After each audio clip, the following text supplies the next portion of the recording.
থাকবে কি কেউ? একদিকে রাসূলুল্লাহর অসুস্থতার কারণে ক্রন্দন করছেন সাহাবায়ে কেরাম।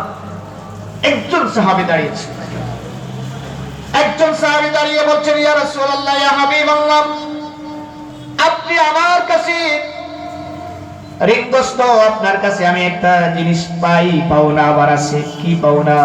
ইয়া রাসূলুল্লাহ, যুদ্ধের ময়দানে আমি যুদ্ধে গিয়েছি, আপনার সাথে যুদ্ধে গিয়েছি, আর আপনি যখন শরীরটা কুড়াইতেছেন, আপনার শরীর আঘাতটা আমার শরীরে লাগছে।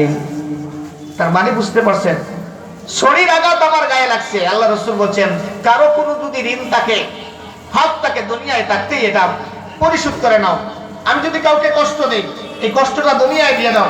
আমি কাউকে যদি আঘাত করি, এই আঘাতটা দুনিয়ায় আমাকে করে দাও, আখিরাতে এই কারো হক নিয়ে আমি যেতে চাই না। সাহাবী বলছেন, ইয়া রাসূলুল্লাহ, আপনার বেতের আঘাত আমার শরীরে লাগছে, আমার পাওনা। সাহাবায়ে কেরাম আশ্চর্য, এই সাহাবী বলে কি?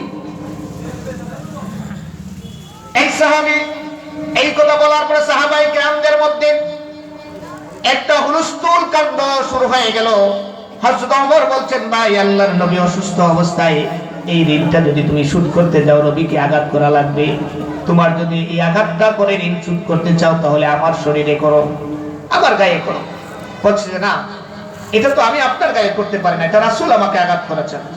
আবু বকর বলছেন, আমার গায়ে করো। হাসান হুসাইন বলছেন, আমার গায়ে করো না, অসুস্থ অবস্থায় আমার গায়ে করো। সাহাবী বলছেন, না, এটা রাসূলের আঘাত আমার গায়ে লেগেছে, আমি কি করব? রাসূলের গায়ে করো। আল্লাহ রাসূল বলছেন, ঠিক আছে, এই নাও ছড়ি, এই ছড়ি দিয়ে আঘাত করো।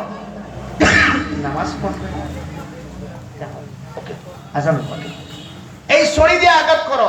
ছড়িটা হাতে নিয়েছে, নিয়ে বলছেন, ইয়া রাসূলুল্লাহ, আমি যখন আঘাতপ্রাপ্ত হই তখন আমার শরীরটা খালি ছিল, আপনার শরীর খালি লাগবে। আল্লাহ রাসূলের শরীর যখন জামা সরিয়েছেন, তিনি মূলত পিছন দিক দিয়ে গিয়ে রাসূলুল্লাহর মুখরে নবুয়তকে চুমু খাইবেন, এটাই হলো মাকসুদ।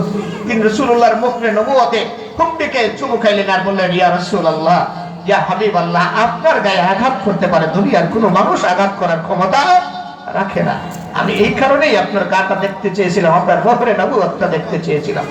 যে রাসূল এত মর্যাদার অধিকারী, সেই রাসূল এইটাকে, ঋণটাকে এমনি ভাবে মৃত্যুর আগ মুহূর্তে কি করতে চেয়েছেন? এই ঋণ শোধ করতে চেয়েছেন। আজকে একটাই নসিহত আপনাদের কাছে, শেষ কথা, দুনিয়ায় যদি কোনো মানুষকে কষ্ট দেন, জবান দিয়া, হাত দিয়া কোনো মানুষের হক নষ্ট করেন, কারো ঋণগ্রস্ত থাকেন, দুনিয়ায় থাকতেই এগুলো শোধ করবেন যতদিন হায়াত আছে।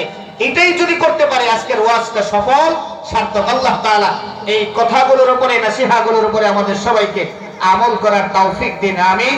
ওয়া আখিরু দাওয়ানা আনিল হামদুলিল্লাহি রাব্বিল আলামিন। আসসালামু আলাইকুম ওয়া রাহমাতুল্লাহি ওয়া বারাকাতুহু।